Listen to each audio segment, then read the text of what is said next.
Let's bring in NBC News senior national political reporter Sahil Kapoor live on Capitol Hill.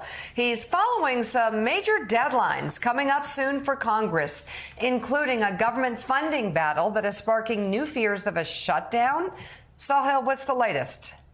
Hey, Mika. Well, Congress is back today after a few weeks off, and they've got some big deadlines staring them in the face. Let's put up the three most significant ones, all for September 30th. They've got to fund the government, they have to pass a new farm bill, and they have to reauthorize the FAA. Now, the one that's generating a lot of fear at the moment is the government funding issue, specifically because the House and the Senate, the House run by Republicans, the Senate run by Democrats, are operating on two very different paths. House Republicans are moving forward with appropriations legislation that funds the government at a lower level than the budget caps agreed to in that recent debt limit law that passed in June. There are a lot of ultra-conservatives who are not happy with that agreement, and they're pushing for passing a government funding bill at a lower level. In addition, House Republicans have already begun to move, as part of this legislation, conservative policies, including abortion restrictions, anti-LGBTQ measures, as well as repealing parts of President Biden's Inflation Reduction Act, specifically the clean energy tax credits. Why are they doing all of this?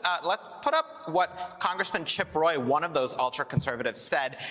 He says they are not happy with that government funding deal. He says, quote, "We have major disagreements with both how and what occurred with respect to the debt ceiling increase, so now we're trying to put the band back together again," unquote. Speaker Kevin McCarthy and the top House appropriator, Kay Granger, have greenlit this effort to move forward with a lower funding deal. In the Senate, they're operating in a very different way. They're moving forward with the budget caps agreed to in the deal, and they're moving on a bipartisan basis without anything that either side considers a poison pill. Senator Chuck Schumer, in a letter yesterday, emphasized the bipartisan nature of the appropriations work in the Senate. He says in the Senate, quote, "We are working diligently through regular order on a bipartisan basis to advance appropriation bills." Also in the Senate, note that the top two appropriators, the Democrat Patty Murray and the Republican Susan Collins, are issuing joint statements. They're passing appropriations bills on a unanimous vote. They're determined to move forward on a bipartisan basis, and if you read between the lines, they're signaling that the Senate is going to reassert itself after it took a backseat